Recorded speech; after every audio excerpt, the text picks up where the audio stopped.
Hello class, welcome है आप सभी का। लिंग्विस्टिक्स से रिलेटेड इंपॉर्टेंट क्वेश्चंस आज से इस लेसन में हम शुरू करने वाले हैं। आज हम ओनली 10 एमसीक्यूज देखेंगे लिंग्विस्टिक के, इंपॉर्टेंट रहेंगे और इसी सीरीज़ को आगे बढ़ाएंगे। मास्टर कैडर में स्पेशल लिंग्विस्टिक का एक है जैसा कि एक टॉपिक, तो उसके लिहाज से एंड और जिनके भी सिलेबस में लिंग्विस्टिक्स से एमसीक्यूज आ रहे हैं एग्जामिनेशन में, तो वो इस लेसन को कंसिडर कर सकते हैं। Thank you so much. Now start the question. Question number 1, which among the following is not an aim of linguistic. इनमें से लिंग्विस्टिक का एम क्या नहीं है? Because linguistic is the science of language. Okay, अब साइंस ऑफ लैंग्वेज है तो वो क्या करेगी? Establish a theory of language. ठीक है, लैंग्वेज की थ्योरी को हम उसमें पढ़ लेंगे। To study the nature of language, nature भी स्टडी करेंगे लैंग्वेज का। And to describe a language and all languages, सारी लैंग्वेज को डिस्क्राइब भी हम इसमें कर लेते हैं। ऑप्शन सी इसका करेक्ट है। To propound stories the origin of language. ठीक है, तो हम कुछ प्रोपाउंड मीन्स होता है किसी चीज़ का प्रतिपादन करना, हम वो सब नहीं करते, हम कुछ नया नहीं इसमें इस्टेब्लिश कर रहे हैं। जो कुछ जो है उसको ही हम रीड कर रहे हैं, कोई नया ओरिजिन को प्रतिपादित नहीं कर रहे हैं, प्रोपाउंड नहीं कर रहे हैं। तो answer C. Which among the following does not constitute the scientific nature of linguistic. इनमें से क्या, देखिए, कॉन्स्टिट्यूट मीन्स होता है कुछ बनाना, कुछ करना। तो इनमें से क्या है साइंटिफिक नेचर ऑफ लिंग्विस्टिक का, जो वो नहीं करते हैं अकॉर्डिंगली। ठीक है, तो determinations of casual relationship between facts. देखिए, साइंटिफिक नेचर पूछा गया है। भाषा एक कला और विज्ञान दोनों है, ये हम पढ़ते ही हैं बीएड की स्टडीज़ में, हमने पढ़ा है भाषा क्या है, कला और विज्ञान दोनों ही दृष्टि से पूरा हमको डिफाइन करने को आते हैं क्वेश्चंस। ओके, तो साइंटिफिक नेचर से लिंग्विस्टिक इसमें से क्या कॉन्स्टिट्यूट नहीं करता है, ये पूछ रहे हैं। तो डिटर्मिनेशन ऑफ कैजुअल, अब साइंस है तो वो फैक्ट को भी करेगा। ठीक है, फैक्ट्स, डेटा, ये सब। Systematic gathering and analysis of data, ये भी करता है। सिस्टमेटिकली गैदर करेंगे डेटा, उसको इकट्ठा करना, एनालिसिस करना, वेरिफिकेशन करना, वैलिडेट करना, उससे जनरलाइजेशन भी करना। But chronological presentation of data ये साइंस में नहीं आता है। ओके, जस्ट ग्रेजुअली प्रेजेंट करना, बट उसको उस डेटा को एनालिसिस कर रहे हैं, सिस्टमैटिकली गैदर कर रहे हैं। Chronological presentation is the correct answer according to this answer.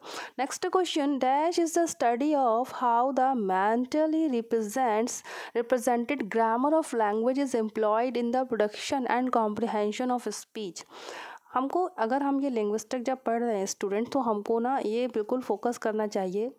ये जो भी कुछ है हमारे टॉपिक है जो लिंग्विस्टिक के, और जो भी हमारे सिलेबस में टॉपिक्स होते हैं वो क्या है हमको पता होता है, बट वो क्यों दे रखे हैं उन्होंने, ये हमको फिर खुद से समझना चाहिए। तो ये लिंग्विस्टिक हमको इसीलिए कह रहे हैं कि हम उसका ग्रामर में कैसे यूज़ करें, उसको अप्लाई करें। Okay, comprehensions of speech. Answer इसका देख लेंगे, साइको लिंग्विस्टिक है वैसे तो। आंसर इसका, क्वेश्चन को समझेंगे पहले तो हम लोग। Dash is the study of how the mentally represented grammar of language. Her language की एक ग्रामर होती है।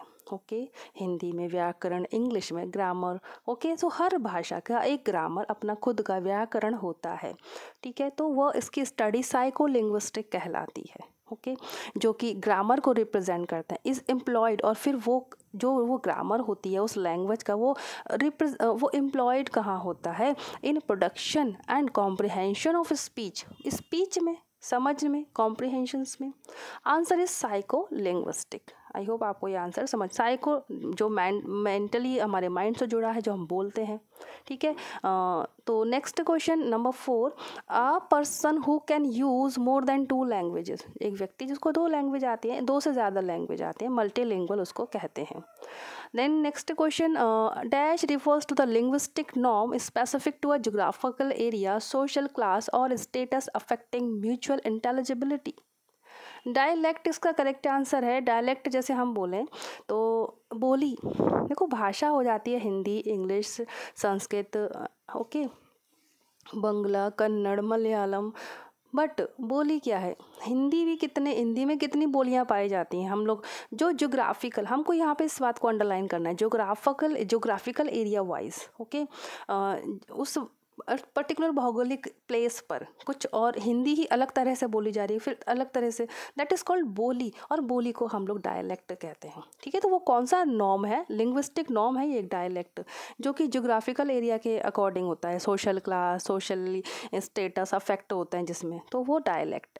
Next is question number 6, a person who has the ability to use only one language is called monolingual, जिसको केवल एक ही भाषा आती है वो मोनोलिंगुअल कहलाते हैं। ओके, मोनोलॉग होता है, मोनो मीन्स वन, सिंगल से लगाते हैं।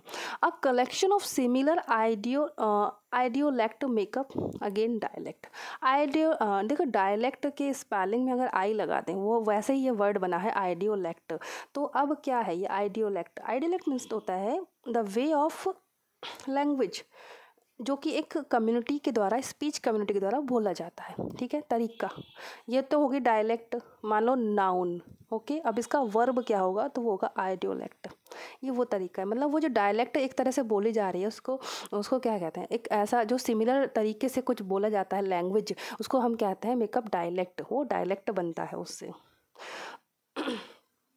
Which among the following implies the underlying rules governing the combination and organization of the elements of language?